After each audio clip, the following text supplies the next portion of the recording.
Hi friends, welcome to coding with Tanmay. आज का topic support project versus development project.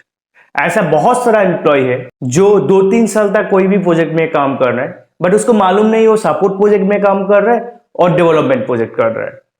कोई भी फ्रेशर्स व कोई भी एक्सपीरियंस जब उसके पास प्रोजेक्ट सिलेक्शन का कॉल आता है, खुद आइडेंटिफाई नहीं कर पाता है ये प्रोजेक्ट सपोर्ट प्रोजेक्ट है और डेवलपमेंट प्रोजेक्ट है। तो आज हम लोग ये हर एक कॉन्फ्यूजन के बारे में बात करेंगे। आज हम लोग जानेंगे what is support project, what is development project और what is development and maintenance project. And last में हम लोग डिस्कस करेंगे अगर आप सपोर्ट प्रोजेक्ट में काम कर रहे हो, आप डेवलपमेंट प्रोजेक्ट में स्विच करना चाहते हो तो कैसे आप स्विच कर सकते हो, इसके बारे में भी डिस्कस करने वाले। तो चलिए शुरू करते हैं।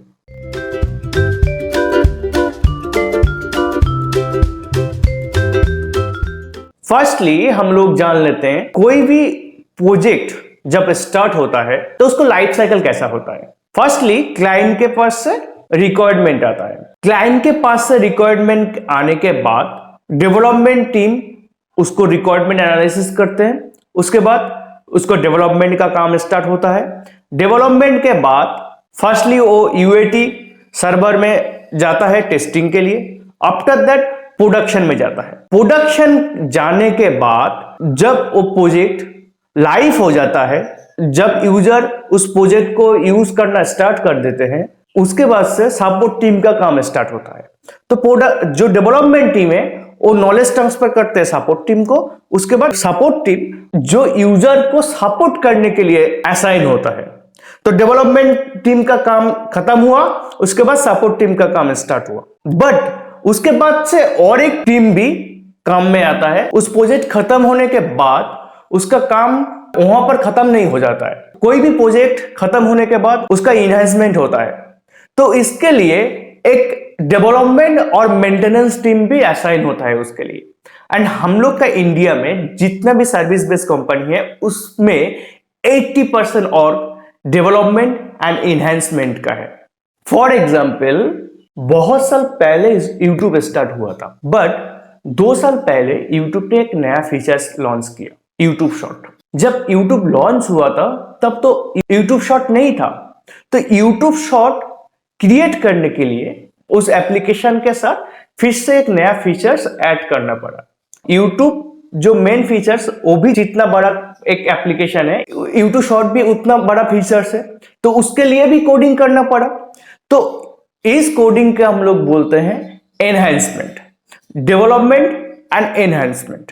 तो डेवलपमेंट जब फास्ट होता है तब हम लोग बोलते हैं कोड डेवलपमेंट। एंड उसके बाद से जब उस प्रोजेक्ट को एक एक फीचर्स इंक्रीज होता है तब हम लोग बोलते हैं डेवलपमेंट एंड एनहांसमेंट। इंडिया का आईटी सेक्टर में मैक्सिमम जो प्रोजेक्ट है वो डेवलपमेंट एंड एनहांसमेंट है।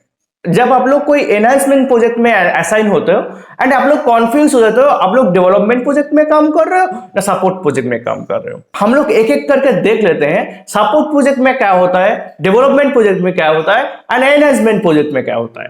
सपोर्ट प्रोजेक्ट में 3 लेयर होता है, L1, L2 and L3। L1 directly customer के साथ कनेक्ट करते हैं। कस्टमर के साथ कनेक्ट करने के बाद may I assist you like that.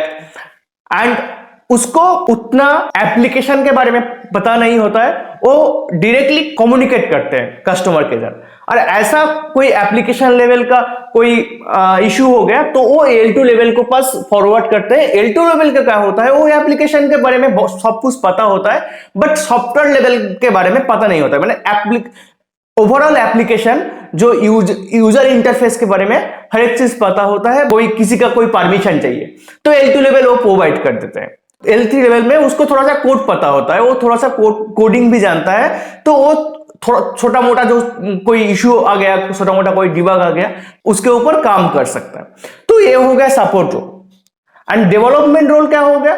Development role means कोई भी प्रोजेक्ट जब स्टार्ट होता है फर्स्ट टू लास्ट उसको डेवलपमेंट होता है, वो बोलते हैं हम लोग कोड डेवलपमेंट प्रोजेक्ट। आपको करियर में बहुत कम चांस ऐसा मिलेगा इस टाइप का प्रोजेक्ट में असाइन होने का। आप अगर फ्रेशर्स हो एंड आप सोच रहे हो हम डायरेक्टली डेवलपमेंट प्रोजेक्ट में जाएंगे, बहुत मुश्किल है डायरेक्टली डेवलपमेंट प्रोजेक्ट में जाने के लिए। आपको करियर में काम करते करते कोई ना कोई ऐसा चांस मिल जाएगा जिसमें आप डेवलपमेंट प्रोजेक्ट में काम कर सकते हैं। थर्ड जो मैक्सिमम जो काम होता है इंडिया में वो है इनहेंसमेंट एंड डेवलपमेंट प्रोजेक्ट, जिसमें आपको डेवलपमेंट भी करना पड़ेगा, आपका कोई प्रोजेक्ट में इश्यू भी आएगा वो भी रिजॉल्व करना पड़ेगा, एंड टू एंड सपोर्ट भी करना पड़ेगा, डेवलपमेंट भी करना पड़ेगा। इनहेंसमेंट प्रोजेक्ट में हम लोग मैक्सिमम काम करता है, एंड जो इनहेंसमेंट प्रोजेक्ट में काम करते हैं वो मैक्सिमम डेवलपर ही होता है। एंड बहुत सारा ऐसा इनहेंसमेंट प्रोजेक्ट है जिसमें डेवलपमेंट का काम भी बहुत कम होता है। इसलिए आपका जब कोई प्रोजेक्ट में सिलेक्ट किया गया है तो आप मैनेजर को क्वेश्चन कीजिए आपका रोल क्या होगा, आप कौन सा टेक्नोलॉजी में काम करेंगे, आपका काम का पैटर्न क्या होगा। आप शायद .NET डेवलपर है तो आप पूछिए .NET का फ्रंट एंड में आपको काम करना पड़ेगा और बैकएंड में काम करना पड़ेगा और SSIS पैकेज में काम करना पड़ेगा और एज्योर में काम करना पड़ेगा, MVC में काम करना पड़ेगा, किस में काम करना पड़ेगा। उस टाइम आपको मैनेजर बताएगा नहीं आपको इस टूल में काम करना पड़ेगा, इस टूल में आपको ओनली डिबग देख के इस डिबग को फिक्स करना पड़ेगा। तब आप सोचिएगा oh my work only on this tool, तो आप इसको अवॉइड कीजिए। अब अगर डेवलपमेंट जाना चाहते हैं, अगर उसने बताया नहीं आप इस टूल से डिबग देखिए, उसके बाद आपको इसको डेवलप करना पड़ेगा एंड आपको इसको रिजॉल्व करना पड़ेगा एंड नया जो काम आएगा उसको आपको एनहांसमेंट करना पड़ेगा, तब ठीक है, तब आपको काम आएगा। आप अगर सोचते हो जो डायरेक्टली मैं डेवलपमेंट प्रोजेक्ट में जाऊंगा, डायरेक्टली मैं डेवलपमेंट प्रोजेक्ट के लिए वेट करूंगा, तो प्रोजेक्ट मिलना बहुत डिफिकल्ट हो जाता है। तो मेन चीज ऐसा है, आप कोई भी कंपनी में TCS, Cognizant, Wipro, Infosys, Accenture, कोई भी कंपनी में चला जाइए, इस टाइप का प्रोजेक्ट का पैटर्न मिल जाएगा। एंड कंपनी जिस रोल में आपको असाइन करना चाहते हैं उस रोल में ही आपको जाना पड़ेगा, क्योंकि आपको पेमेंट दे रहा है, कंपनी आपको पेमेंट दे रहा है एंड उसका जो रिक्वायरमेंट है उस रिक्वायरमेंट में ही आपको काम करना पड़ेगा। आप ज्यादा से ज्यादा एक से 2-3 प्रोजेक्ट को रिजेक्ट कर सकते हैं। आप अगर एक्सपीरियंस हो, ज्यादा एक्सपीरियंस है आपके पास 3-4 साल का एक्सपीरियंस है, तो आप 2-3-4 प्रोजेक्ट को रिजेक्ट कर सकते हैं। बट आप अगर फ्रेशर्स हो तो आप ज्यादा प्रोजेक्ट रिजेक्ट नहीं कर सकते। आपको अगर कंपनी का रिक्वायरमेंट है आपको टेस्टिंग में भी डाल सकता है। नेक्स्ट हम लोग डिस्कस करने वाले थे, आप कोई भी सपोर्ट प्रोजेक्ट में फंस गए हो तो वहां से डेवलपमेंट प्रोजेक्ट में कैसे जाओगे, तो इस चीज को हम लोग नेक्स्ट वीडियो में डिस्कस करेंगे।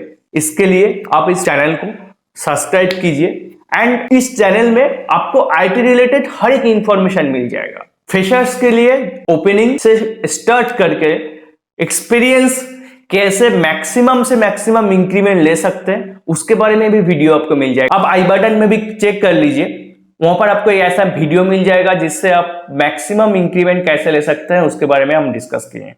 आप इंटरव्यू ट्रिप्स कैसे आप लोग टेक्निकल इंटरव्यू के लिए प्रिपेयर हो सकता है, इस रिलेटेड वीडियो भी आप इस चैनल में मिल जाएगा। तो ओवरऑल सॉल्यूशन है एक IT एम्प्लॉय कैसे अपना करियर को ग्रो कर सकते हैं, इस रिलेटेड हर एक वीडियो इस चैनल में मिल जाएगा। तो लाइक कीजिए, कमेंट कीजिए, जाते जाते सब्सक्राइब कर दीजिए। चलिए मिलते हैं नेक्स्ट वीडियो में।